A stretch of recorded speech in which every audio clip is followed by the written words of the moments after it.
최근 미국 월스트리트 저널은 삼성의 추락에 관한 충격적인 보도를 전하고 있습니다.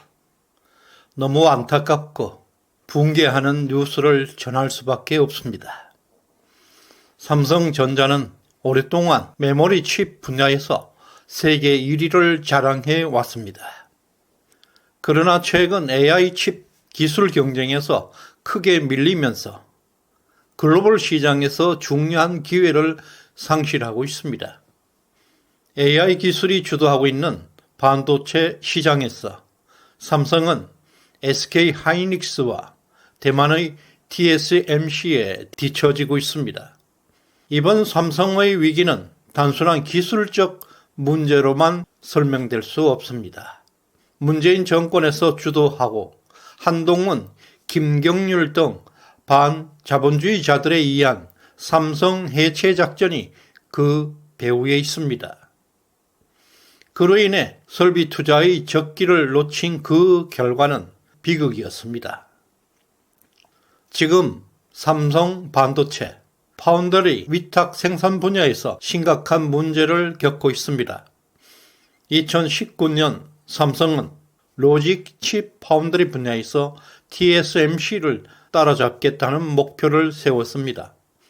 그러나 문재인 정권의 출범으로 그 격차는 오히려 더 벌어지고 말았습니다.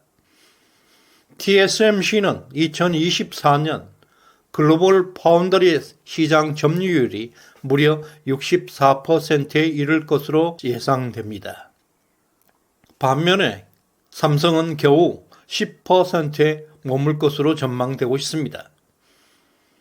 삼성은 주요 고객사 퀄컴과 애플과의 계약에서도 만족스러운 성과를 내지 못하고 있습니다. 특히 고대역 혹 메모리 칩 분야에서 엔비디아의 품질 기준조차 충족하지 못하는 상태에 있습니다. 삼성전자의 주가는 올해 들어서만 약 24% 하락했습니다. 이는 파운드리 사업 부진이 주요 원인입니다. 반면에 SK 하이닉스, 마이크론 테크놀로지의 주가는 20% 이상 상승하고 있습니다. TSMC 주가도 무려 70% 이상 급등하고 있습니다. 이들 경쟁사 주가 상승은 AI 시대의 기술적 우위를 반영하고 있습니다. 2023년에 삼성은 반도체 부분 수장을 교체하면서 경쟁력 회복을 위한 기술 혁신에 박차를 가하고 있습니다.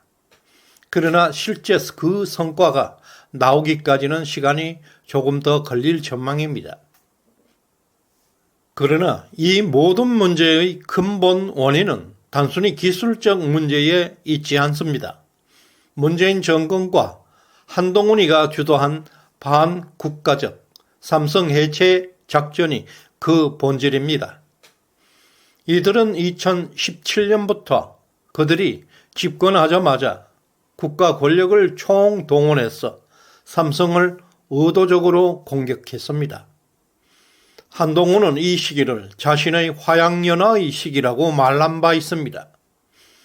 좌파들의 열광 속에서 이재용, 박근혜를 구속하는 등 국가 폭력은 대한민국의 기반을 파괴하고 있었습니다. 삼성 경영진을 860회 이상 소환했고 삼성그룹을 50여 차례 압수수색을 하고 7천억이 넘는 추징금을 추징해 갔습니다. 이재용은 5년 중 3년을 감옥에서 살았습니다. 이렇게 국가 권력이 탄압하고 있는데 살아남을 기업은 없을 것입니다. 오랜 시간 동안 쌓여왔던 삼성의 글로벌 경쟁력은 서서히 무너지기 시작했습니다. 2024년 2월 5일 대한민국 법원은 역사적 판결을 내렸습니다. 삼성 이재용 회장은 3년 5개월 동안 계속 이어진 법정 투쟁 끝에 무죄를 선고받은 것입니다. 문재인 정권이 주도한 삼성 해체 음모는 결국 좌절되었지만 삼성은 만신창이가 되어 있었습니다. 국가 권력을 총동원해서 삼성을 주인 없는 무주공산으로 만들기 위한 전 방위적인 공격이었습니다. 대한민국 역사상 유례없는 국가 폭력이 진행되고 있었습니다. 2020년 검찰의 수사심의위원회에서 수사 중단을 권고했음에도 불구하고 검찰은 이를 무시하고 수사를 강행했습니다.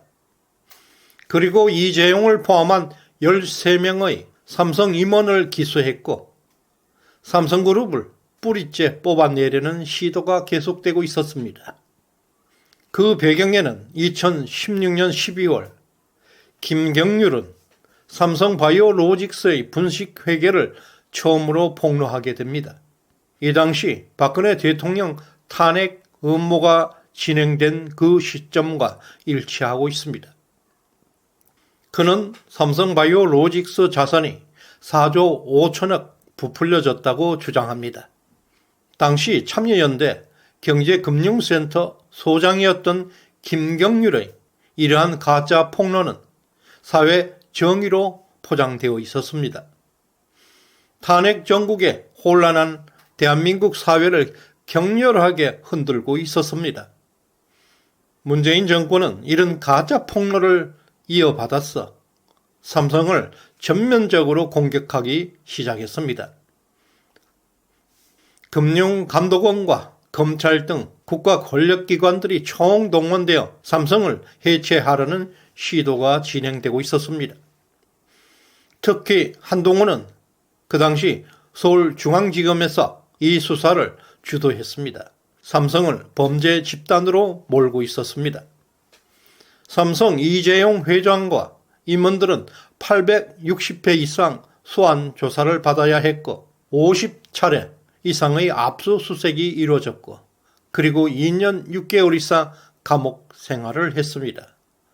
190회가 넘는 검찰과 법원을 출두하는 등 모진 탄압에 시달려야 했습니다.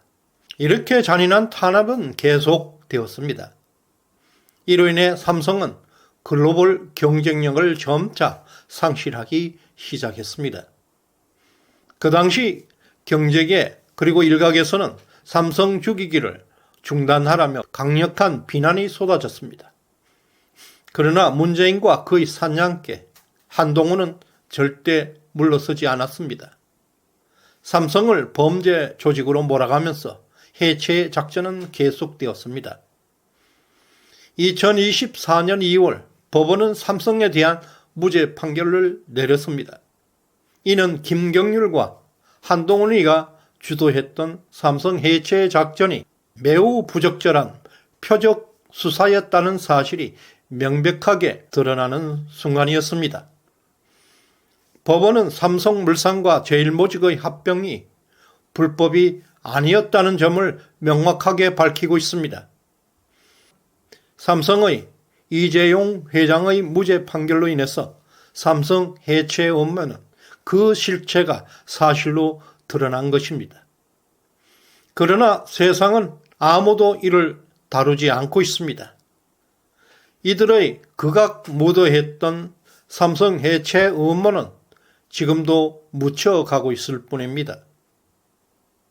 문재인과 한동훈이가 주도했던 삼성 해체 음모는 엄청난 피해를 남겼습니다. 자신들이 화양연화로 전성기를 누렸지만 대한민국의 경제 기반은 무너져 내리고 있었습니다.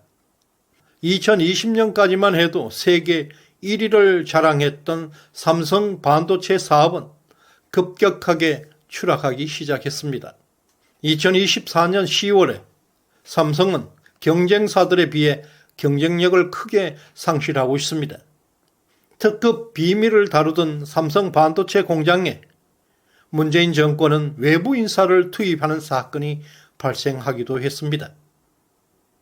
중국으로 삼성의 특허 기술이 수조 원대 반도체 기술이 유출되기도 했습니다.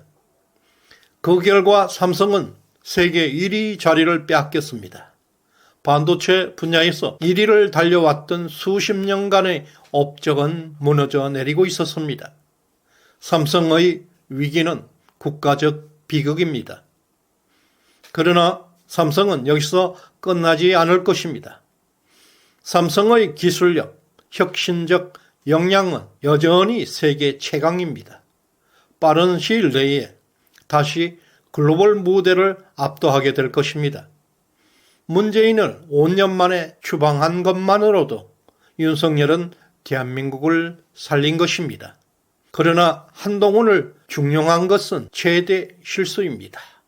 지금도 한동훈은 문재인을 계승하려는 음모를 버리지 않았습니다. 대한민국은 더 이상 이들에게 흔들리지 않을 것입니다. 삼성은 다시 세계 1위의 자리를 차지하게 될 것입니다. 이 땅에서 정의는 끝내 승리할 것입니다. 어떤 비바람에도 뿌리 깊은 나무는 흔들리지 않습니다. 이 영상을 주변에 많이 알려주시길 바랍니다. 많은 공유 부탁드리겠습니다. 구독, 좋아요 꼭 눌러주시길 바랍니다. 고맙습니다.